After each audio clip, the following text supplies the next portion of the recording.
Okay, assalamu alaikum everybody. This is Mathisna Podcast series. We're on episode 4 right now. I know we're halfway through Ramadan and I'm sure everyone's having a wonderful time on their own, with their families and with their communities as well. Keep liking us on our YouTube channel, our TikTok channel, our Instagram, our Facebook. All of that is absolutely booming. Guys, I can't tell you how impressed I am with our following so far. People coming, sharing our posts, commenting on it, sending in questions, sending in cakes. Yeah, Yasmin's creation, Burnley born and bred, fantastic cakes. She sent these in as a Ramadan treat after iftar time. And it's lovely that we've got a bucket full of sugar, because today I'm going to introduce somebody who we've kind of grown up with, guys. This is our first proper featured guest. It's our first proper featured guest. This is somebody that we've grown up with. This person is our role model. This person's been working tirelessly for the community for many, many decades now. We've got Shah Hussain here with us today. He's a councillor in the local area. He's our former mayor as well. He's somebody that's been working tirelessly with young people most of his life. He's working with the community. And there's a reason why we've brought such people on, because he's always available. He's always giving people advice, good advice. He's helping people through their personal troubles, community troubles. Whenever there's a really strong or important discussion that needs to happen, Baisab has always made himself available for the community. Personally, for me, my whole life, ever since I was a young person, and I'm going to get Baisab to introduce himself a little bit as well, but I do want to take him all the way back, as in like when we spin the wheel back, I want to take him all the way back to the days of BYM. Yeah, we want to go all the way back to the days of BYM. Now, people might think BYM, what is it? Is it like a bargain shop or something? No, it's not a bargain shop, yeah? It was something I strongly remember, and if I really be honest with you, that was probably one of my first introduction to community work, one of my first introduction to youth work, and that's what's inspired me to continue. What does BYM stand for? Exactly, Burnley Youth Movement. It might sound really simple, guys, but it's had a huge impact on a lot of people, and I know I'm one of them as well. So before we actually move on and get some of our other panelists to start having conversations with Baisab, I want to just get the camera to shine on Baisab for a second so that he can introduce himself. He's just come from a council meeting, so he's been rubbing shoulders with politicians that don't really tell the truth. So and they never answered a question without asking another question. But Baisab, I'm just going to put it over to you for a couple of minutes. Just tell us a little bit about yourself and your background, and tell us about Burnley. Okay. Assalamu alaikum wa rahmatullahi wa barakatuh. I'm not sure if you're going to like me after today. We just put your council tax up by 8p a week. What a start. Lovely. Everyone, round of applause for Burnley Council. Yeah. It's an exclusive. Do you have an exclusive? That's an exclusive. Exclusive. But you're getting more money. You're getting a lot of service for that money. Okay. And Council expenses going. Yeah, 8 pence a day. Let's move on swiftly.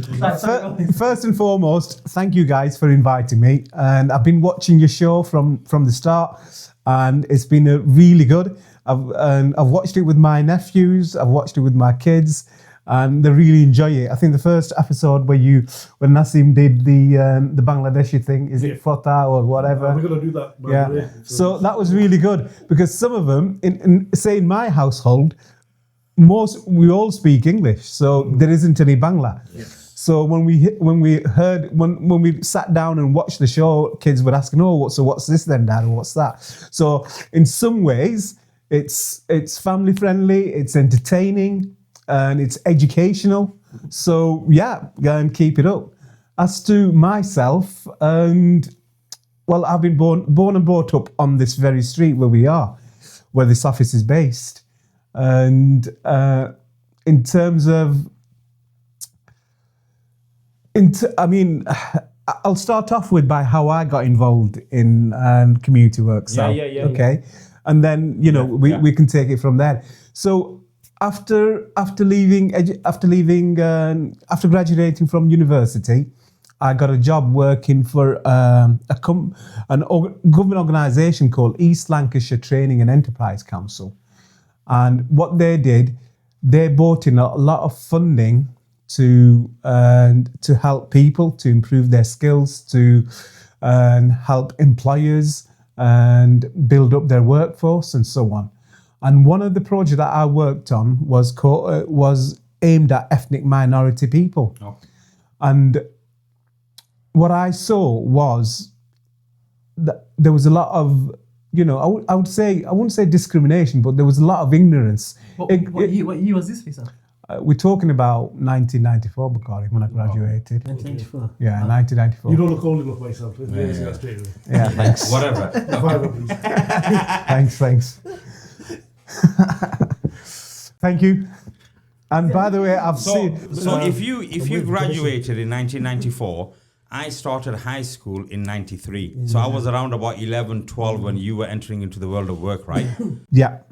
So one of the projects here, I think if some older people might remember, there was an office on Brougham Street on the corner, and it was called LTech. Yeah. So that's the organisation that I worked. Experience there. Did you? Yeah. So that's the organisation that I worked for, and so. What kind of discrimination did you see, Lisa? Well, I won't say discrimination, Bukhari. Just, calm down. Yeah. Discrimination. I won't say discrimination. I think discrimination is a hard word to use. I would say ignorance. I would say Prejudice, maybe. I'd say ignorance of our community. And because, look, we're a minority within a minority. Yeah. Definitely. So in East Lancashire, when you look at East Lancashire as a whole, we might be the third, minority community. You've got the Pakistani community, which is very large. Then you've got the Gujarati community, which is huge in Blackburn. And then you've got the Bangladeshi community. The largest section is in Burnley. And then you've got a small section in Rottenstall, Haslingden, and Blackburn and Accrington.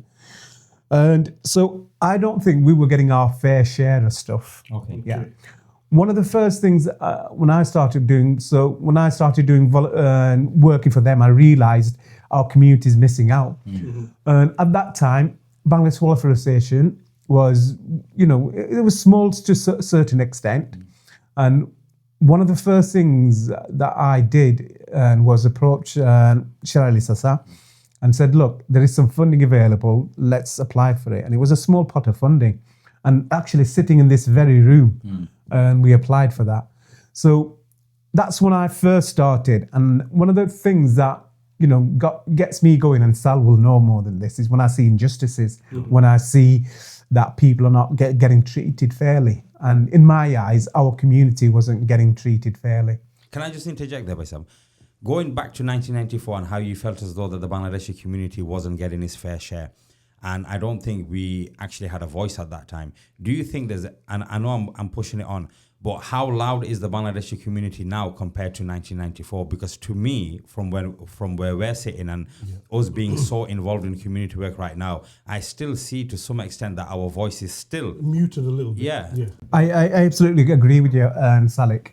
And in 1994, we did have a Bangladeshi councillor. Okay. Yeah, so Zaki Sase was a councillor. I think it must have been a councillor for a couple of years. So just to be fair and balanced, and it must have been 94. It must have been elected about 2 years or something. Okay. Yeah, but yeah, you're right. Our voices is always the quietest voice on the table because we didn't have representatives. Yeah. But now I would say it's a bit louder, even though we might not have people within political sphere. We have a lot of good individuals in the voluntary sector. Yeah. So we've got BWA, we've got people like you, Salik. In Rottenstall, we've got Positive Start, I think they're called. Yeah. They're very good. They do a lot of good work. And so I think, and similarly, I think in Blackburn, they might have a couple of stuff going there. Smaller organisation. But politically, we might not be as loud, as big. But I think voluntary-wise, we're very good. I mean, if you look at it, over the last 3-4 years, what the work you've done at BWA is tremendous. Jinnah have basically closed down. You probably get a lot of Pakistani community coming here. In regards to the organisation that's representing a lot of the third sector kind of work from the South Asian background, I think, that the organisation that you mentioned is one of them. But going back as well, Baisam, before we move on to what's happening now, you were the first Bangladeshi mayor in the history of East Lancashire. So that's like a really Massive milestone. yeah, it's a milestone for the Bangladeshi community for them to go out and achieve that. But I don't think you started in politics with the intention that one day I want to or I'm going to become the mayor. It's just kind of happened like that. Learning more about yourself. I know you started BYM with some other young people around at that time, but really going and talking about the changes that you've seen happen in Burnley and in East Lancashire from a political spectrum, from community. Because look, I know you're also quite involved with our local masjid as well, and there's been loads of dynamics there as well in the last 30 years. You've been involved in kind of the thick of it. From your perspective, if I was to now ask you the question, tell me in 2026, from when you got involved, now that we're in 2026, what would have been your ideal vision for Stony Mundane's House in 2026? Where would have loved to have seen Stony Mundane's House right now and the communities that live within this area? So one of the things that when I started off is I wanted to see more of our people getting involved in education and getting educated and getting in professional jobs. And when I was growing up, this is back in the early 80s. And so a lot of my friends started jobs in the catering trade, so in restaurants and so on. And I wanted to do the same. But my dad told me, "There's no way you're going to do that, son. You're gonna go to college because I've got 4 other kids, and I want you to be an example. Whether you succeed or not, they have to understand that going to college and getting an education is important." And I think it's because my dad's background in education himself, because he got educated, so he valued the role of education. Can I just say as well, your dad as well, I was saying this to Makar as well, he was instrumental even when I was young. There was nobody as forward thinking as him, because he used to do all the travel stuff and pay for people's tickets and things like that. So he was very instrumental within the whole mosque committee as well, shaping that, looking at his vision, making sure that everyone's being represented within the Bangladeshi community. But you then slowly kind of got involved in the local masjid as well. I don't know whether you actually became a committee member, but you were definitely a member of the organization. Now let's get into that, Baisab, because so that's something. If I were to look back now, Sal, that's something that I wasn't really proud of then, and I felt, and that this is no disrespect to people out there. As younger, I felt I was groomed in some ways. Groomed in a sense that, I became under somebody's wing who I looked up to, who I thought was like really good guy, really educated. He's the Bengali that I want. And you probably guys know who I'm talking about. So through him, I got involved in the masjid, and I wasn't really, if I were to look back now, I wasn't really thinking for myself. I was being instructed, I was being groomed in that sort of sense.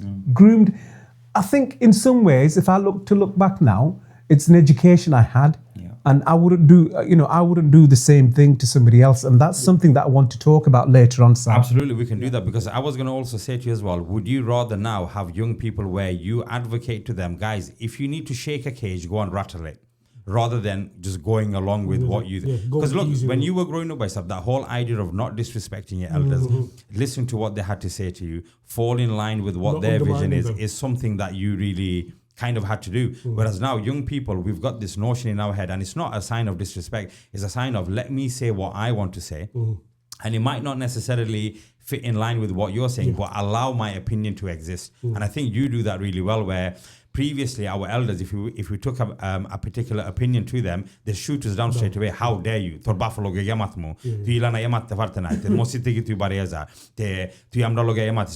now it's a case of, okay, you've got someone to say, we'll sit down and we'll hear you. But if we feel as though your opinion doesn't match ours, they'll still do what they want to do, but at least they're giving space for our opinions to exist. You're kind of really important to that, Baisa, because without having somebody like you that's bridging between the elders in the community and then the young people, I felt as though I can always come and have that conversation with you to say, Baisa, this is what I really think. And you've always said, Sal, you know what, if that's your opinion, and I can respect that. How much of that do you think you missed out on when you were kind of coming through the ranks? We didn't have none of that. It was more like, this is what we want, and this is our, this is the way we want to go. help us through that process. So for example, when I first got involved, so even in this place, and I did a lot of voluntary work. I was an officer here, by the way. The president of Bangladesh Orphan Association. Yeah, I was. And It's got the badge.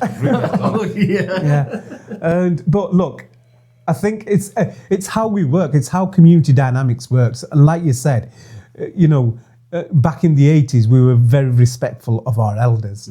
You'd see very limited and sort of going against the thread of the community.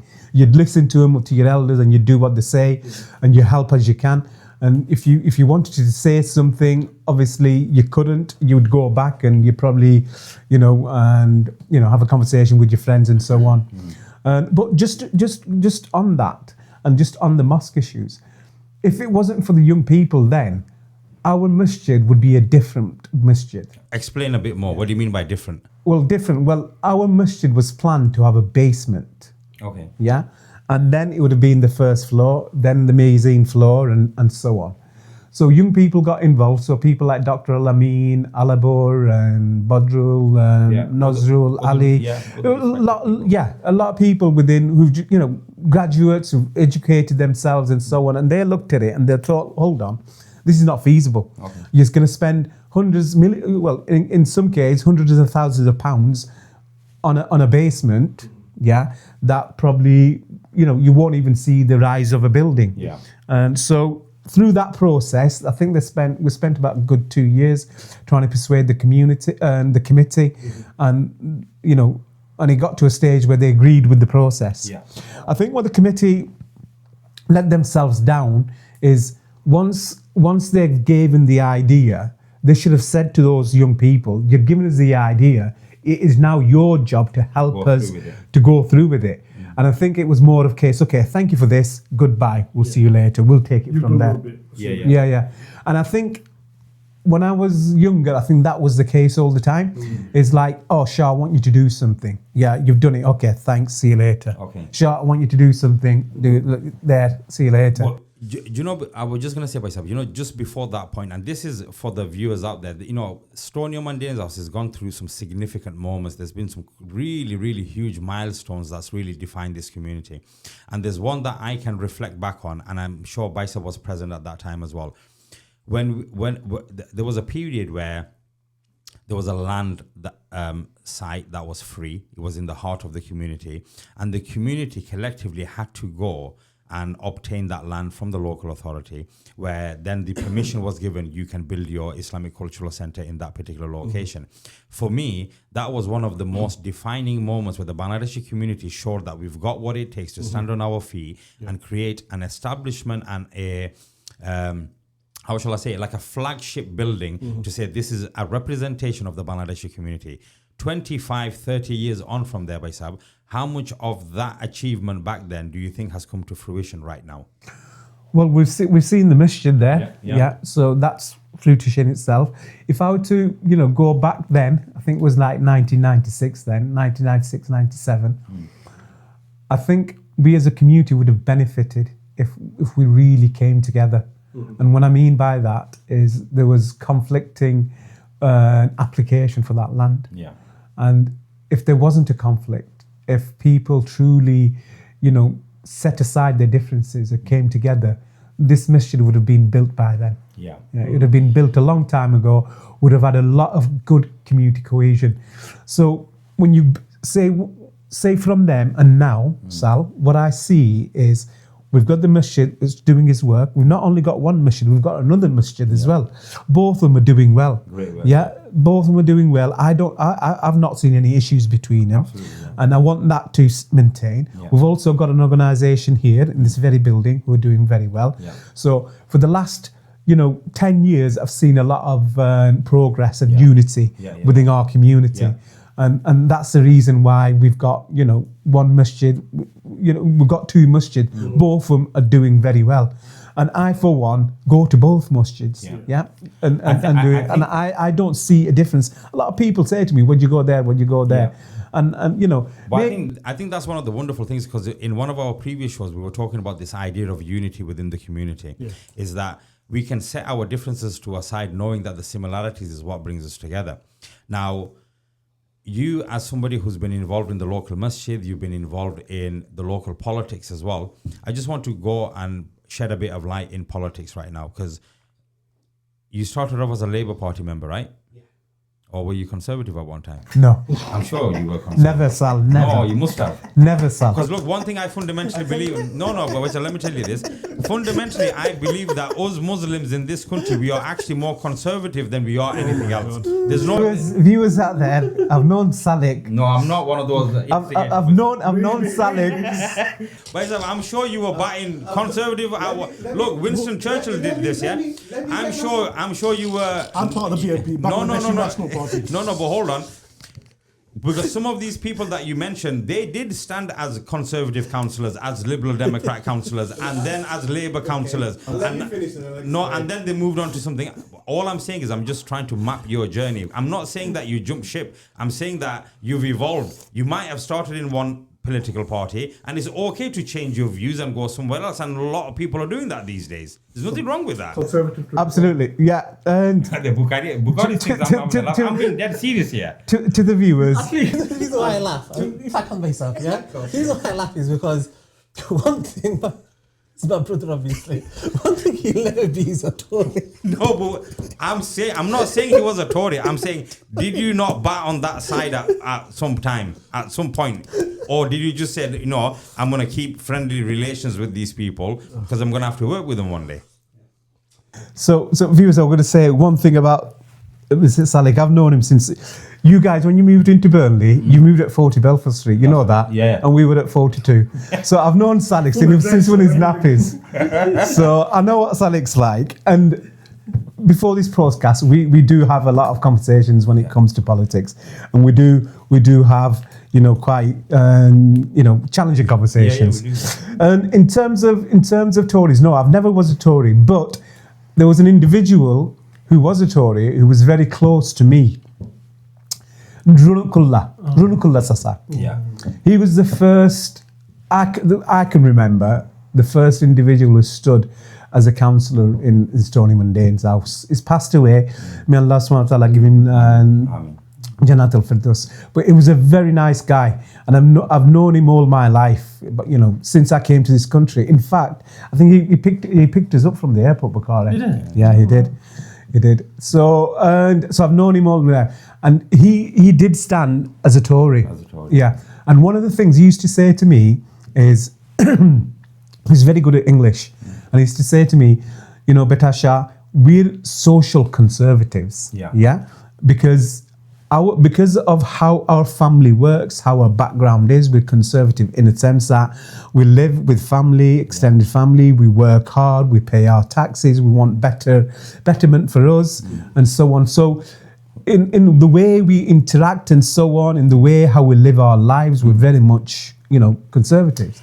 So that in itself, I took some of that on board. But I think it's important to say that this is all conservative. This is the pre-Thatcher conservatives. Yeah, but no, what I mean by conservative, so you were culturally inclined, you were a religious person, you held on to your religious values, all of that kind of stuff. When was it, Baisab, in your, I don't know whether it was in your youth days or whether when you got a bit older, why did you feel as though you were somebody who aligned with Labour Party values and then decided to join the Labour Party and then become a councillor for the Labour Party for many, many years? Okay. So, back in the 90s, I did campaign for Uncle Mazakir and Mazakir Sasa. Campaign for him, I'd say from 1994 and up until 98, 99. That was Lib Dem. That was Lib Dem. He was a Lib Dem councillor. Yeah. But I didn't have liberal sort of values. It was more of, this is somebody I looked up to, I admired, and I want to help him get elected. Yeah. Because I thought, he did good for our community. I thought he served our community well. He was very educated. He was very eloquent in how he spoke. And he knew how to get the community together. He could. And he knew how to get an individual, on his side. And not only that, rumor would have it, and it's not a rumor because I've seen him in action like that as well. And I respect Muzakir Baisab a lot as well. He could go into the Pakistani community and speak Urdu to such a level that people would actually think, you know what, his Urdu is probably better than Pakistani. He had that power in his vocabulary to really, whether it's rhetoric, convincing language, to really pull a community together. And those were some of his hugely strong points, that he could stand up in a crowd of hundreds and really put out what they really needed to hear. Now, I know you saw him as a mentor, but politically you didn't align with his political values. And And politically, I'm more inclined with Labour Party, with with how Labour Party values are, social values. I'm one of those that feels that if I'm better, I should contribute towards others as well, and that's the social values that I believe in. People look, there's a lot of people. I really don't think that we are socialists myself, but we'll come to that in a bit. Because there's people who shape your values, isn't it? I think behind you you've got Peter Pike, and he was somebody who who helped instrumental. Who was a good person in our community, who helped our community. You've got. Did you not take Peter Pike to Bangladesh? Yeah, I did it in 2005. But there's other people, and people, members of our community, like Shah Hussain. He's a Labour Party member for life. When you go and see him now, only went to see him the other day, and he was talking about politics. And so people like that, and even Charlie Sasa, he was the first elected councillor. Yeah, he got elected in, I think it's late 80s. It could be 88, 89. And he was a Labour councillor. So was he the first Bengali? Yeah, he was the first Bengali elected councillor. Yeah, so these are the people, because you get to talk to them and so on, and they shape some of your lives as well. And look. So how long were you a Labour Party member then in total? I was a Labour Party member for 25 years. Wow. So till I resigned. But one of the things is, I think for me, as growing up, and I think I want to emphasise this to young people, sometimes I must have been a bit drastic and a bit hot-headed and so on. And I look back now and I think to young people, don't be that. Don't try to go too far too fast. Well, that's an age thing. At that age, you are passionate about what you want to do, and you've got the energy behind you. Like how we're saying it.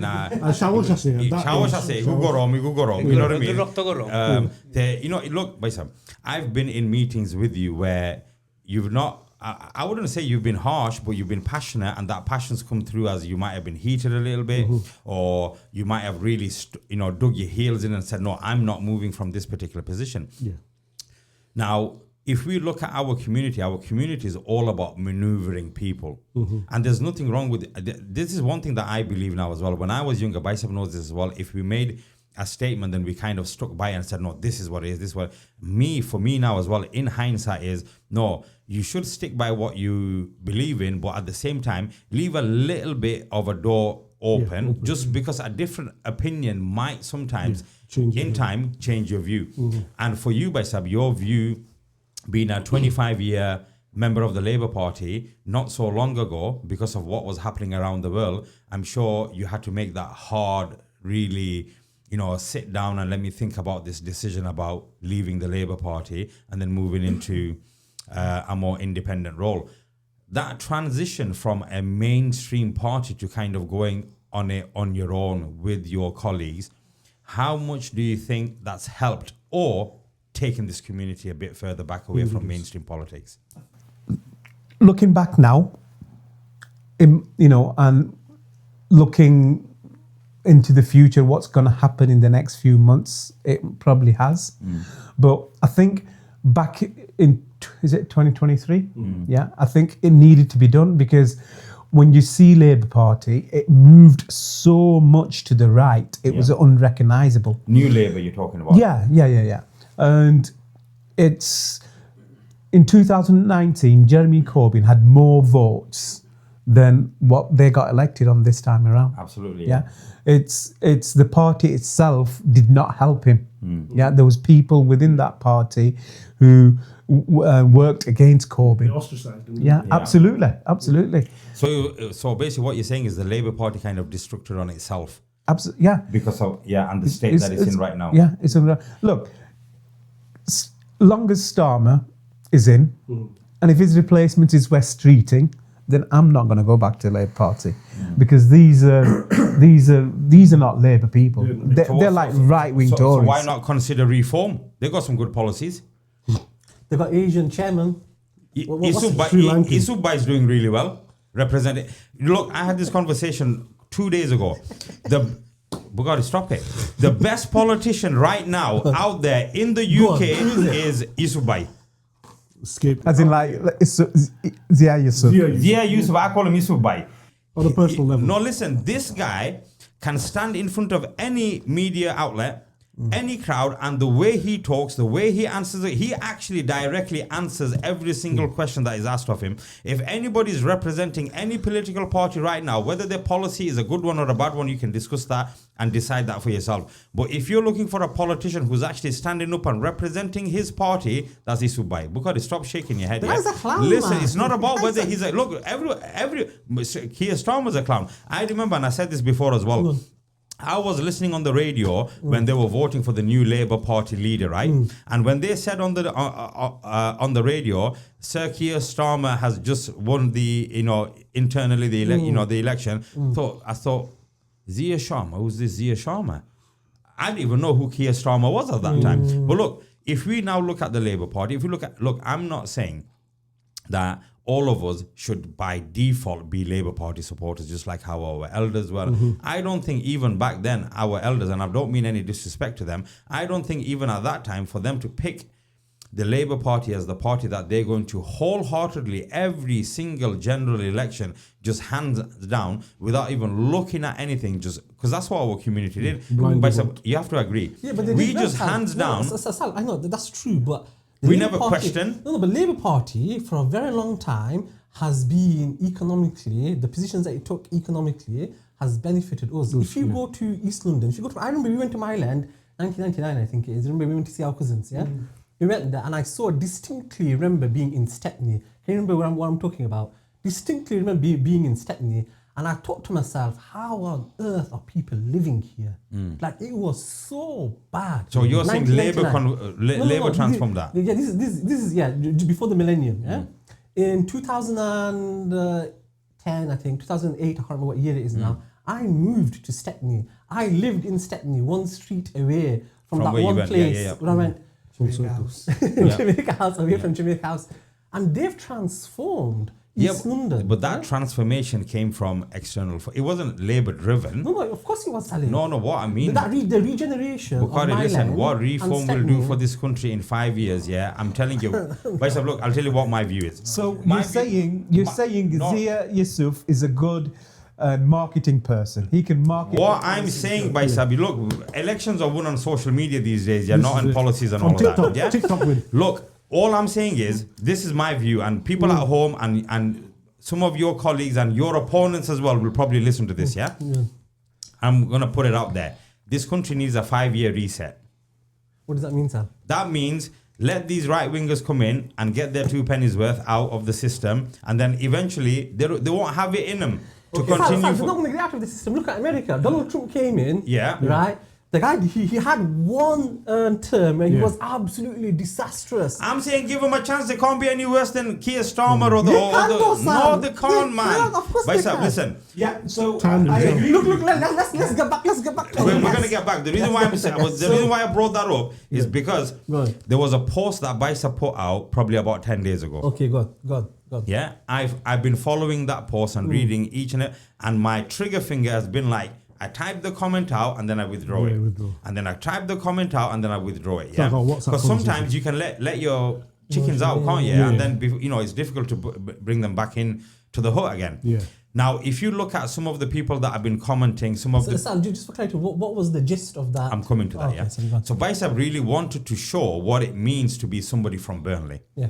It wasn't from his personal, but it was just generally saying, as a Burnley lad, this is my view. He's debunking some myths, isn't Yeah, he? because as a Burnley lad, whatever is out there, that's going out to the public, he believes this is not true. Versus lived experience. Lived experience. So him as a Burnley lad, so Bicep then pointed them out one by one. Boom, boom, boom.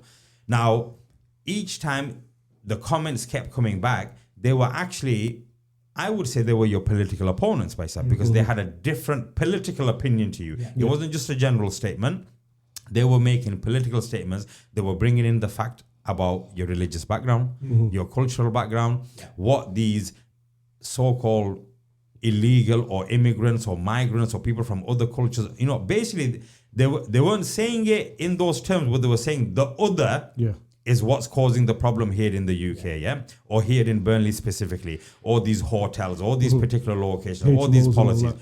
Baisab, that particular post that you went out, I would have to say that when you've made a statement about Burnley in general, as a politician, as the former mayor, as somebody who's lived most of your life here, that was your most viral post that I've ever seen. Yeah. And when I saw that, we were always going to bring you onto this podcast. But when I saw that, I thought this is actually the key moment, because there is an election that's coming up and it's going to make a huge difference in Burnley, the outcome of this election. We have been already told that projected reform will take the country in a way that it's never been done before. Like in Denton. Sorry. Yeah. Okay. See, look, he's throwing a spanner. But look, that's the reason we as a community have to be clever.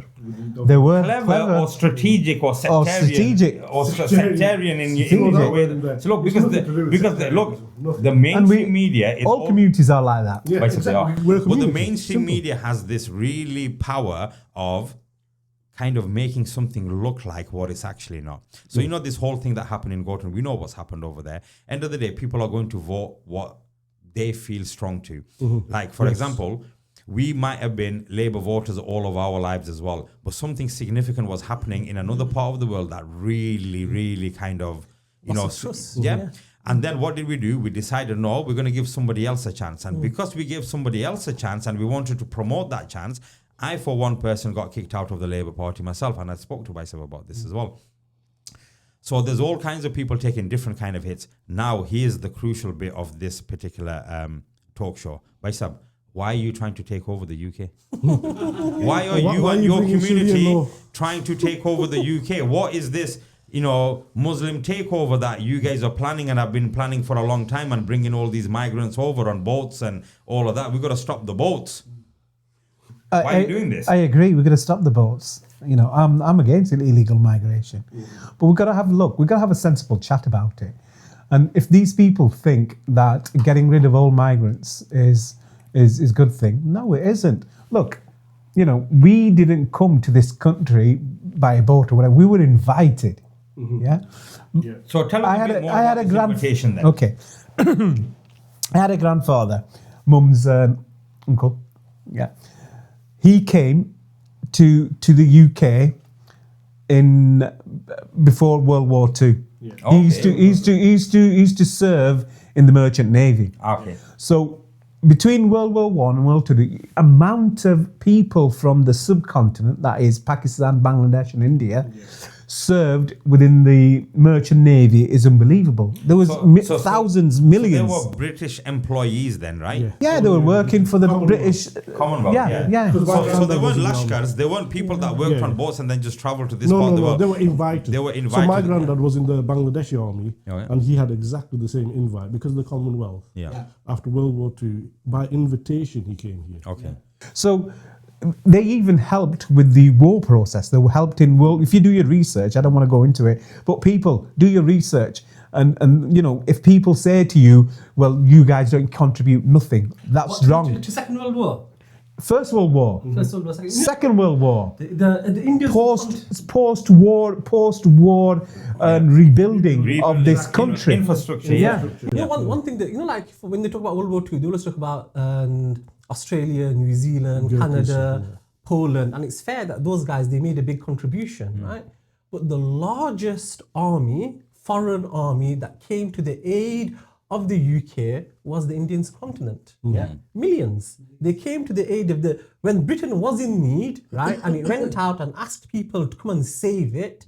Who answered that call? It wasn't just Canadians and Australians and New Zealanders. It was Muslims, it was Indians, it was Bengalis. No problem. So Baisa, bust this myth now then. This Muslim takeover that you put that down as number one in your post, right? But the reality is it isn't. We're only 6%, maybe 7% of that population. So why are they so scared? So when you look at it, yeah, and you know, like we used to have large families, but these days we don't. Yeah. You know what I mean? If you look around the table, then I've got 2.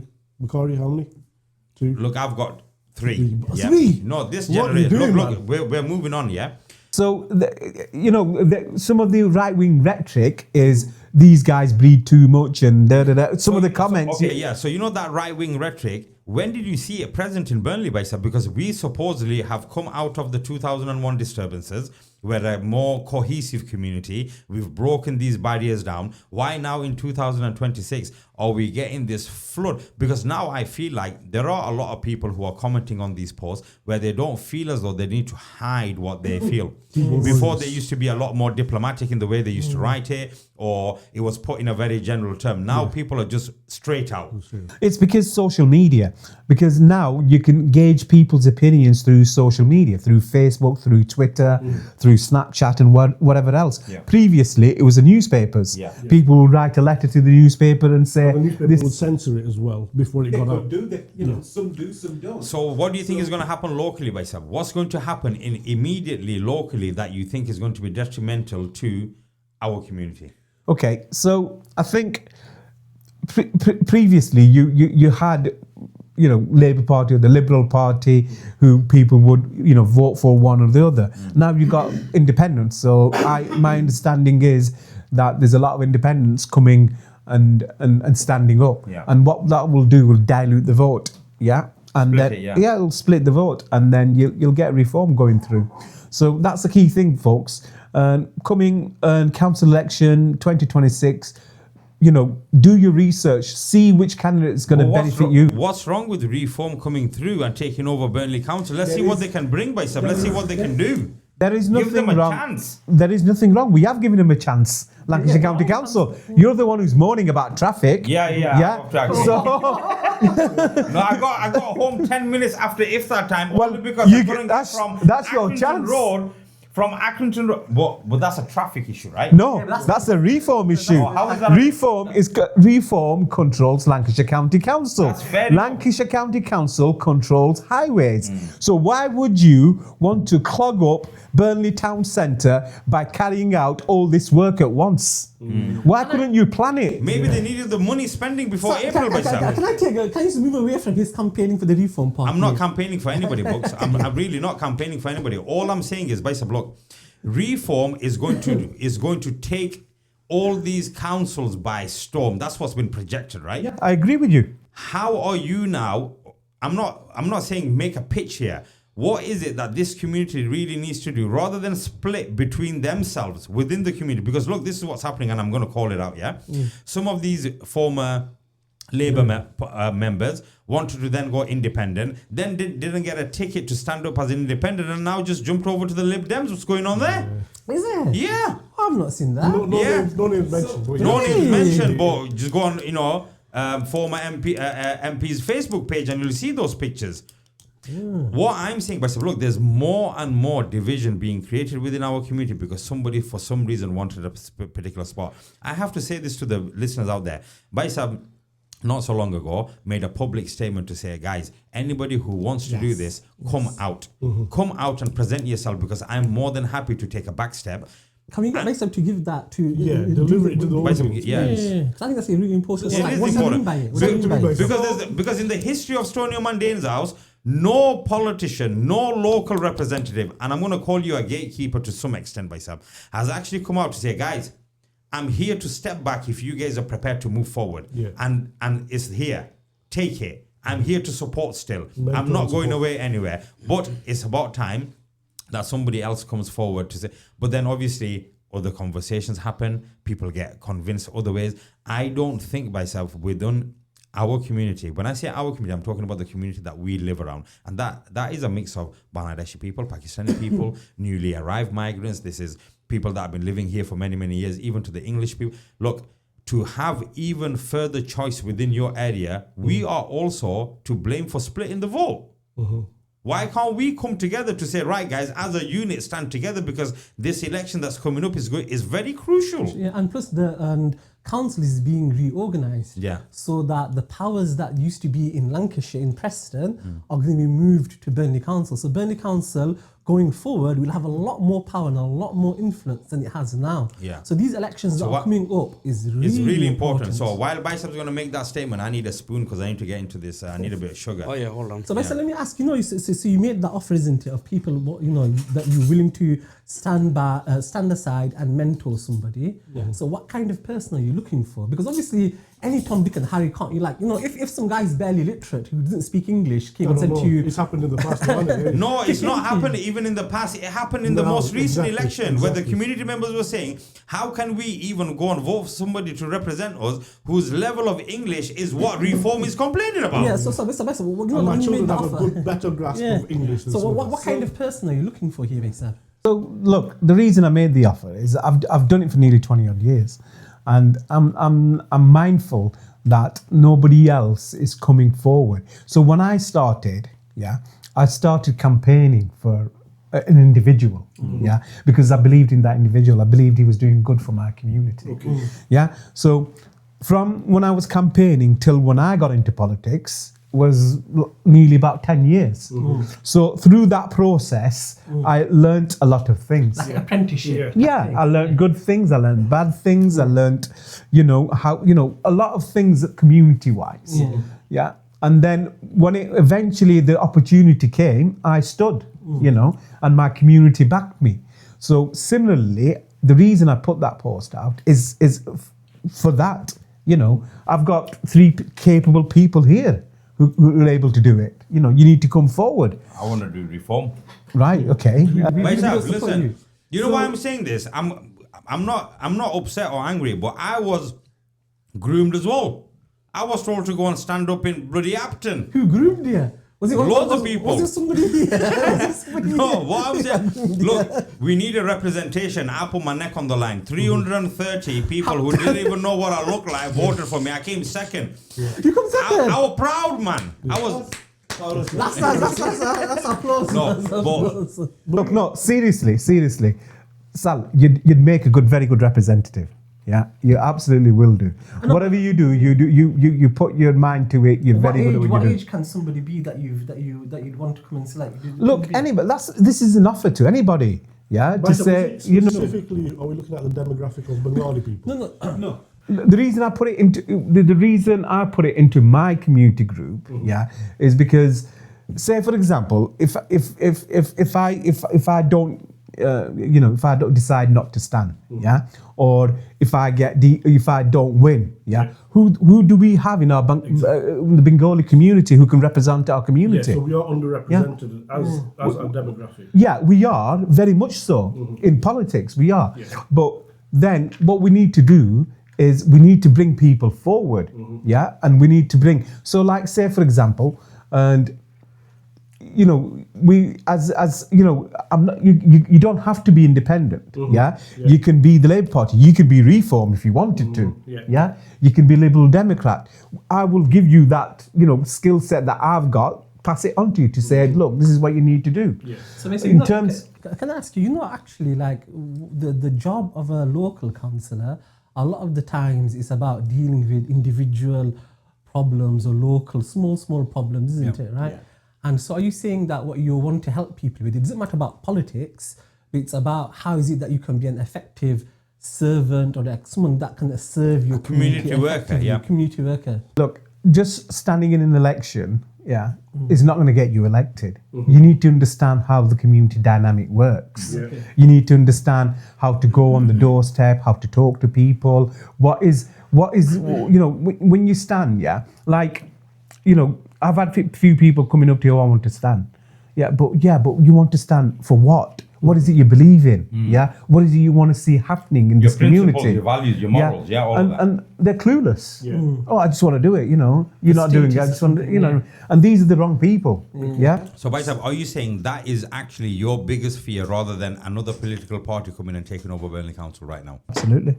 Okay, so My fear is that, look, since 1992, or even further than that, when Shah Hussain was elected, 1988, we've had somebody on the council. all the time. All the time. Yeah. Now, if I decide to call it quits, Who's next?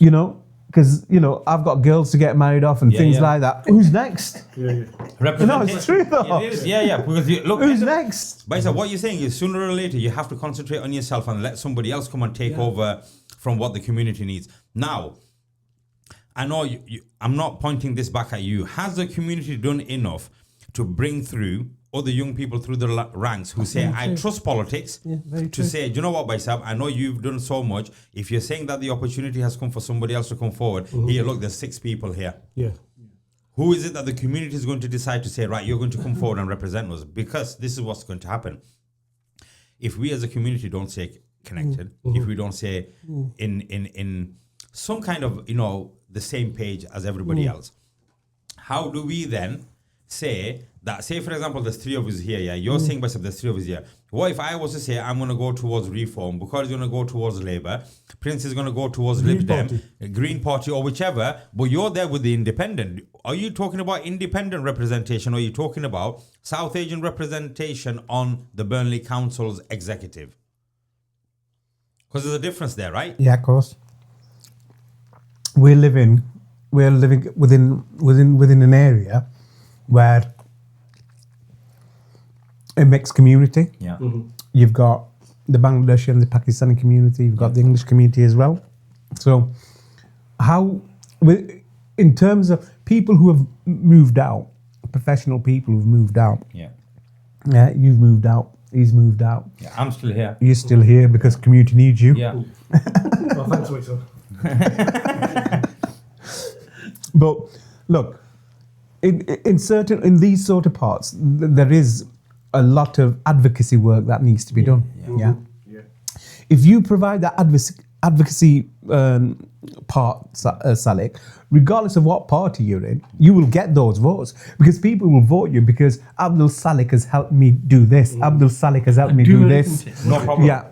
He's done that. So that's fine. But, Baisab, we know this as well. After every single election that happens here locally, you guys then go behind closed doors and you're trying to have to form a council that shows that we've got some voice in there as well.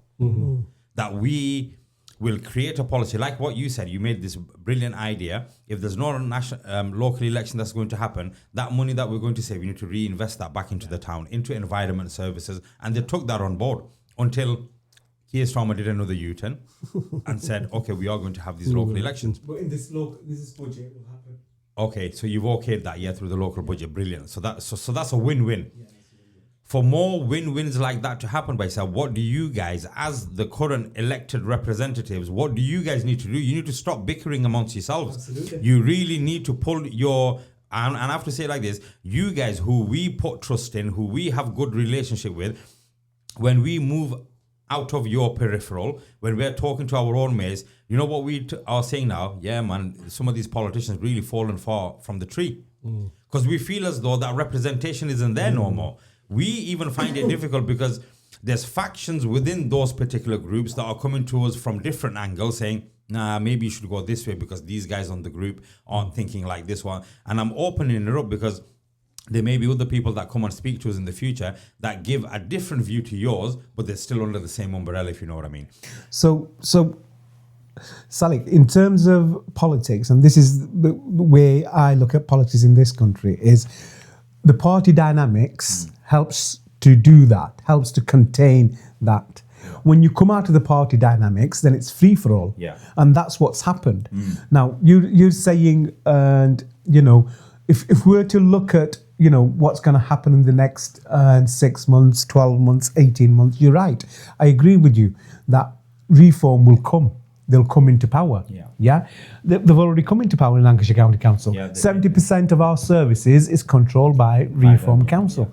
So when we look at it, in some essence, it's everything's still the same. Apart from these roadworks and potholes that we're complaining about, rest is same. The Reform having to make hard decisions on things like social care and things like that. Now, if it wasn't Reform, if it was Labour, they would have had to make those decisions. So in this country, there is, a lot of the stuff gets carried on. People don't just come and turn everything over. So that's the reason I'm confident that even if Reform come in, they can't automatically say to you, right, Shah Hussain, pack your bags, you're going. Yeah. They can't just do that. But does it make the challenge harder? Does it make you guys to pass something through the local council? Because they can do things in spite as well. They can turn around and say, oh, you guys came up with this particular policy or this particular idea. You know what? Actually, that's not on our agenda. We're going to scrap all of that. For example, we do have refugees that live here. We do have asylum seekers that have been brought over to Burnley. We do have the local churches and the mosque supporting those particular communities. We know that one of their policies is that we want to stop all of that happening. Whoever is here, we want to send them back. If you came here illegally, all of those kind of things, sooner or later, it is going to have a direct impact. For example, we work with a lot of people who are possibly on universal credit. They're receiving, fair benefits and entitlements. They're struggling with housing. Their children are struggling with education, GP services. All of this is being represented by Reform to say, this is the reason why you're having to struggle with all of that. How do we combat those kind of things? Saying that you're a local representative, you're going to fight for those people's rights in the councils as well. How does all of that happen? Because right now, the entire country is being brainwashed to the point to say, this is the reason why you guys are struggling. Absolutely. So it's people like us, we need to give them an alternative, like the Greens did in Gorton. Now, look, people will say things to get elected. Yeah. Once they get elected, the hardest thing is to govern. If you look at 2023, 2024, Reform took a lot of councils over. The shire counties like Kent, Northamptonshire, Warwickshire, Lancashire. Now, since they've gone in, they've struggled. They've struggled to manage things because what they've promised, in reality, they can't deliver. Because then you still need to raise council tax to pay for adult social care.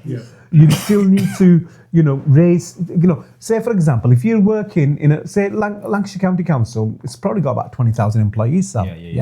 So those 20,000 employees, if they don't get a rise in according to the inflation, would you be able to keep those employees? They'll go somewhere else. So,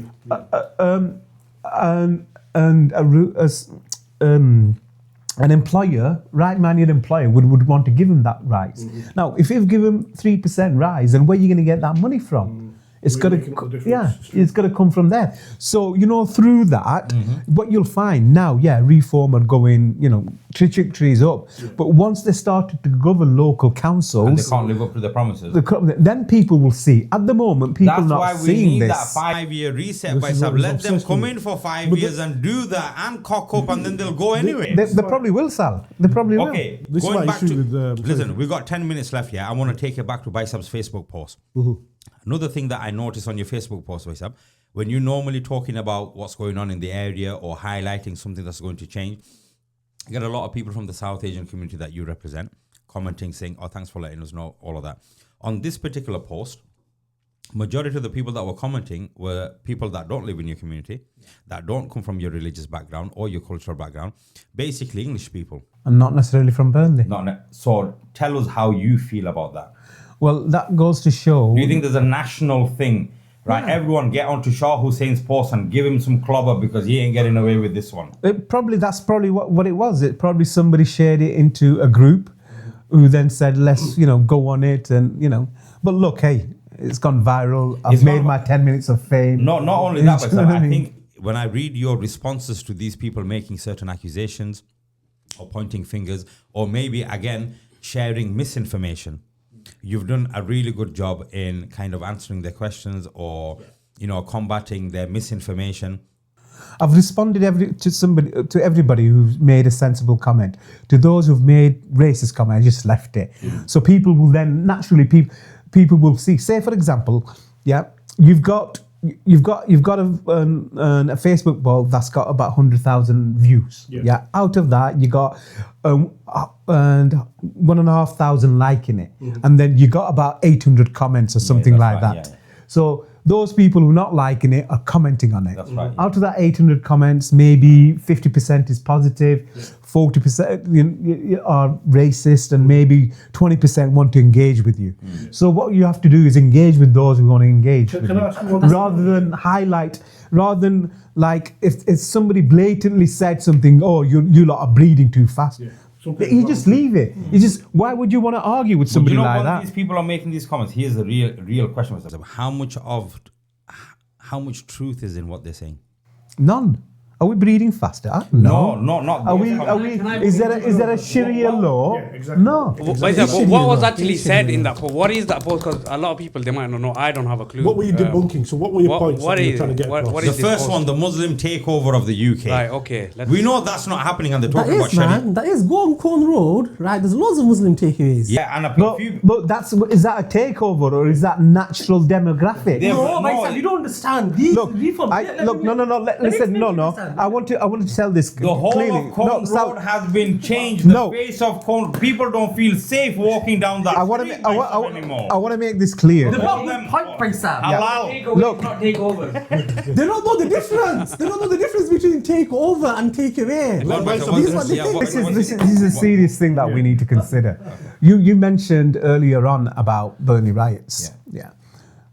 I actually bought my house on where I previously lived around that time, and only because my dad got fed up of taking my youngest Tahmina to Hessenford School and back because there was no school places here. So he goes, go and get yourself a house. So that's what I did. Now, this is 2001.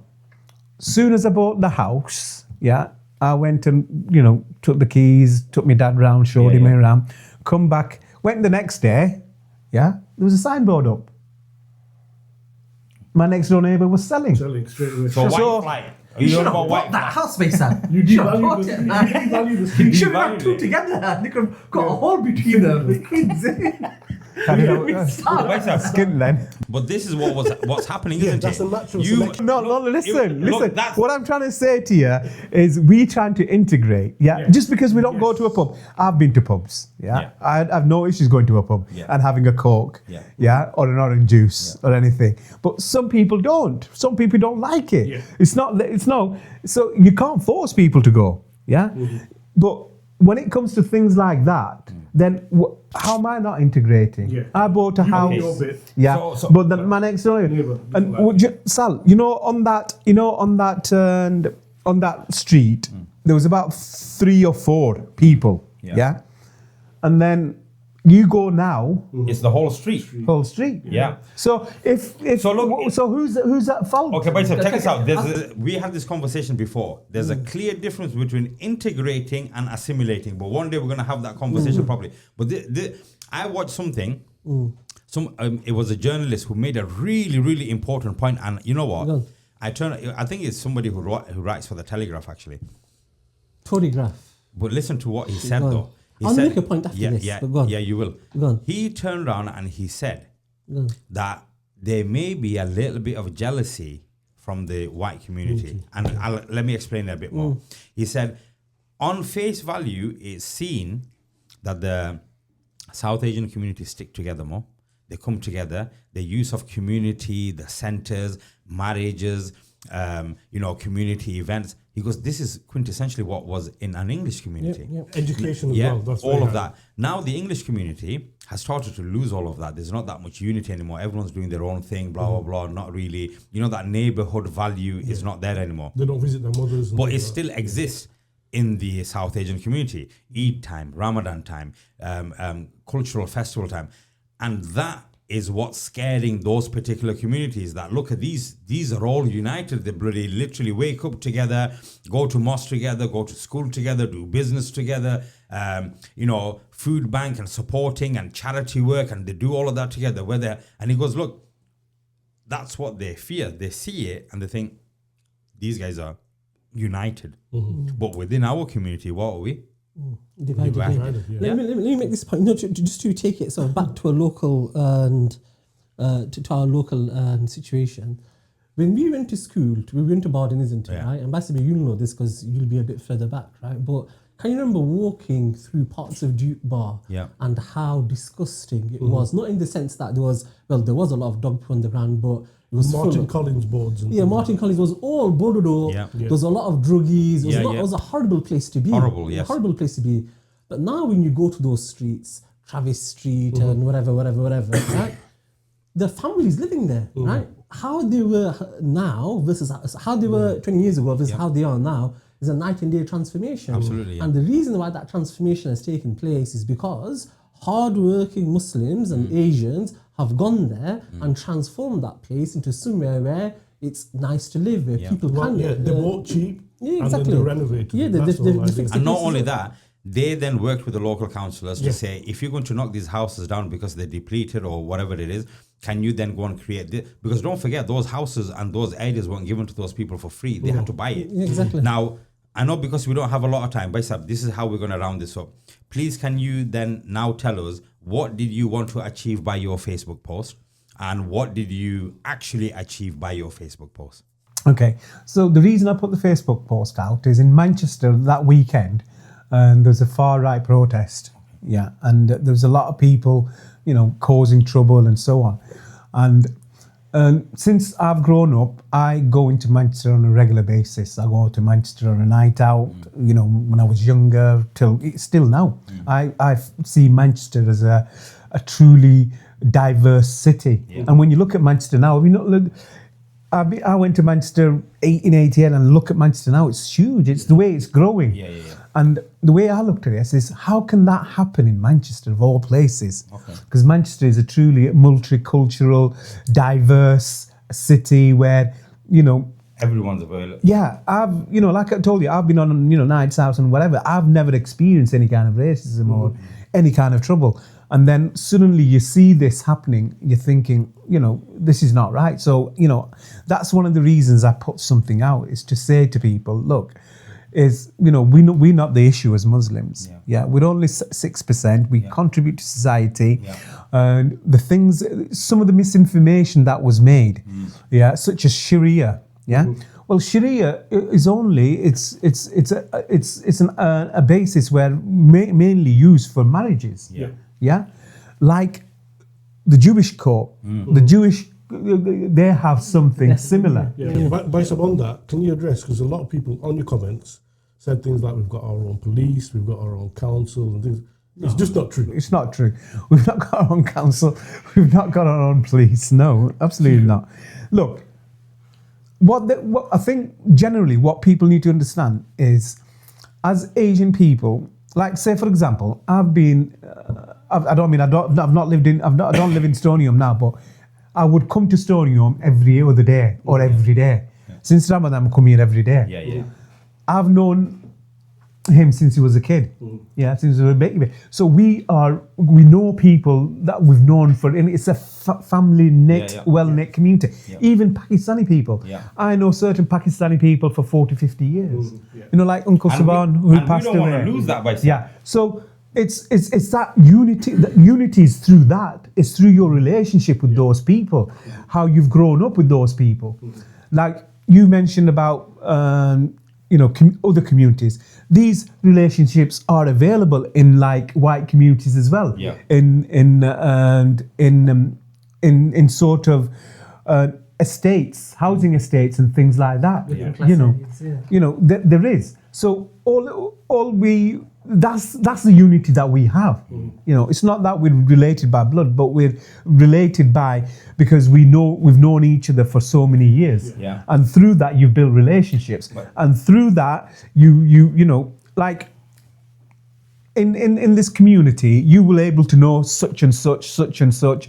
You walk down the street, you'll say hello to those people. But if you were to move away, Sal, and if you were to work, say, I remember when if you were to move away to somewhere like, I don't know, Birmingham or something, you'd be a stranger there.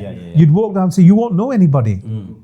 So it's that strong, And there's nothing wrong with people kind of taking pride in that and saying, I get security and a sense of community because you've nurtured it, haven't you? You've put time into it. So, for example, one of the things I was going to say, when we're walking down the street and we see an elder and we call him uncle, we actually give him the exact same respect that we would give our real uncle. Because that person, we treat them like our real uncle. The sense of respect, the sense of love, the sense of care. We wouldn't say, oh, I'm just calling him uncle for the sake of uncle. But if he was to fall over right now, I wouldn't pick him up. I'd go and see if my uncle's still standing. We just give them that same care. Exactly. Do you think that this is actually what people fear, that this community is so close-knit that we need to somehow break it up or bring something in or disband? Because to some extent, I think... Yeah, because that's where these reformers saying sectarian voting. Yes. I just don't understand that. What do you mean? Are you saying to this community, you know, they're very much anti-Muslim. What do you expect them to do? Vote for you? Yeah. You know? And then they vote a different way to make sure that you don't win. Exactly. Yeah? Does that mean sectarian? No. That means they don't want you need to change your view to get the Muslim votes, and some will do. Yeah. You need to. I remember, Sal, and when we had that EU thing, Brexit. amount of Asian people that went and voted for Brexit. Yes. I was at the community centre, and they were saying, Shah, I want to come out. This Polish plumber comes in and undercuts me. No, I'm not having that. Yeah. So people had some need to vote. Yeah.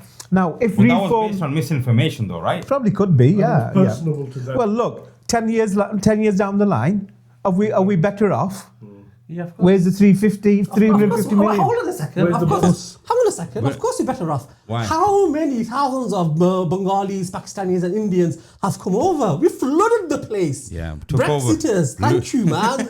My entire village is here now. No, but on a serious note, Baisab, we really do appreciate all the work that you're doing in the community, the transparency that you're giving to everybody when they want to really know something. I've also, seen you publicly go out and call on other councillors to come forward, pointing people into the direction of such and such a representative to make this work happen.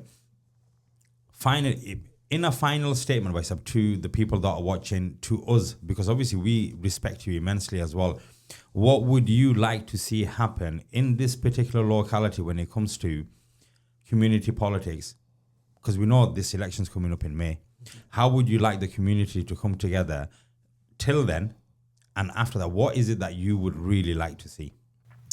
So I want to see young leaders coming through.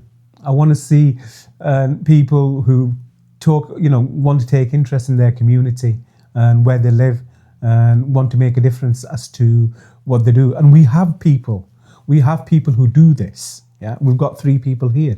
We've got people like Mayed, who does community outreach, and some of the people he works with.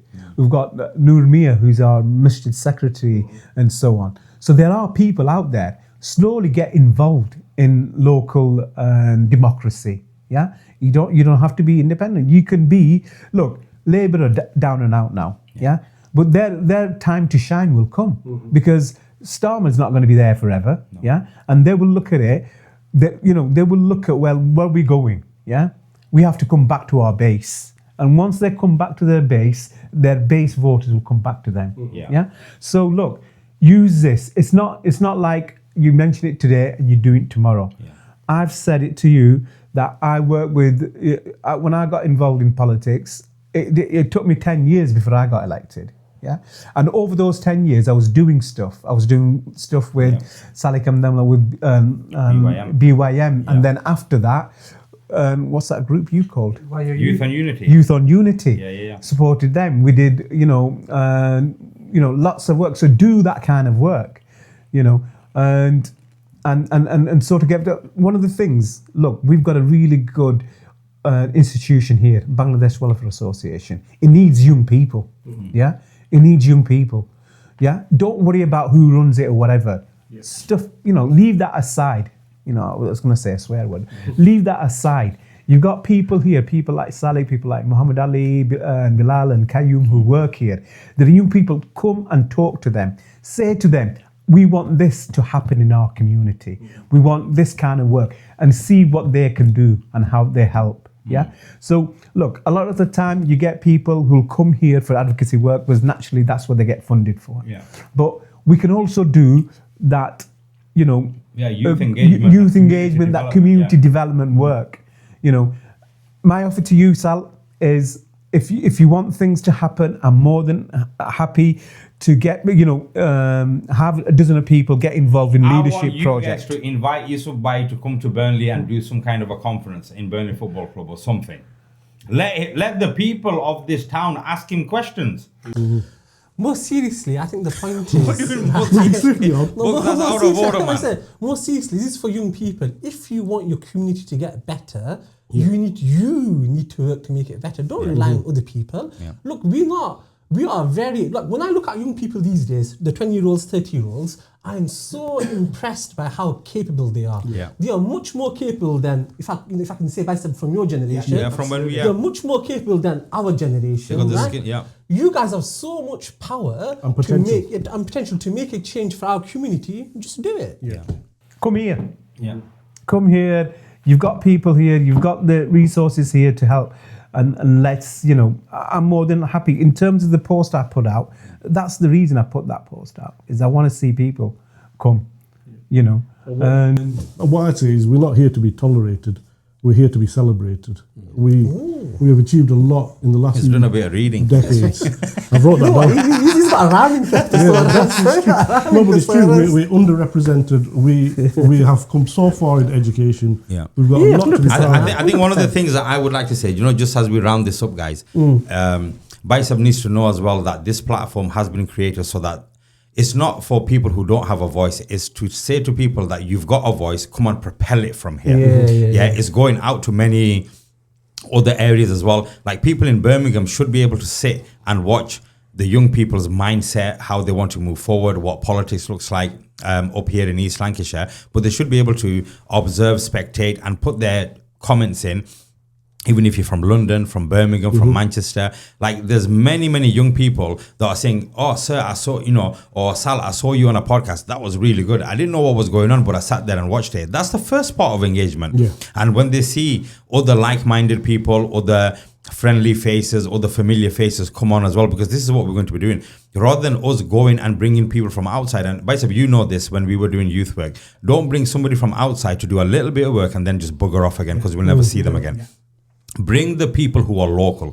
Bring the people whose faces are familiar. Bring the people who we saw as role models or have got something to say, and get them to come here and sit there and talk. Like if you notice the conversation that we've had today, it's an open and frank conversation where we've just talked about us as young people growing up here in Burnley, but then what else we've got involved in. If somebody can relate to that or is inspired by that, come and talk to us. It's absolutely no problem. But beyond all of that, this podcast series, guys, is set up by the people for the people. And that was the BIM slogan. No, that was the YOU slogan. So all of this, guys, if you notice, we say this at the beginning of the podcast each and every time, and we remind each of us that regardless of what topics we go on to, make sure we always bring it back to ourselves, because we believe we're the most important thing here.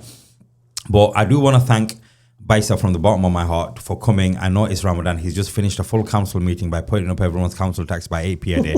So you guys can take that up with him when you see him in Jummah prayers or something like that. 8 p.m. a week, sorry. Yeah. Hopefully you'll have cleaner streets. Bowden tracks will be up and running. Free swimming. Oh, free swimming. If you've got a child, go to St. Peter's. How old? The child will go free swimming. Free swimming. It's not bad for 8p a week. It's not bad at all. And I think partly, it's these kind of changes that need to happen if we want to see a better community, if we want to see more resources, more power come to our community. So thank you so much for Bicep for coming along. Guys, remember, all social media handles were present. Facebook, TikTok, Instagram, YouTube, definitely. You need to go onto YouTube and you need to subscribe to our channel. Again, I want to thank everybody that's been on the panel today. It's been absolutely brilliant. Guys, the Eid special is still yet to come, and we'll let you know what's going on. We're going to be doing a giveaway. Bicep's taking his own Mathisna mug away with him as well for... Absolutely. Yasmin's cakes is brilliant. Brilliant, delicious. It is brilliant. Very nice. So, and then behind the scenes as well, we've still got Yogi smashing it through with all the social media pages, and putting the links and everything up. So guys, stay posted on what we're doing. I hope Ramadan is treating you guys really, really well. Beshi Mathisna, the spin-off, is also going to be going up as well. But until the next episode, look after yourselves.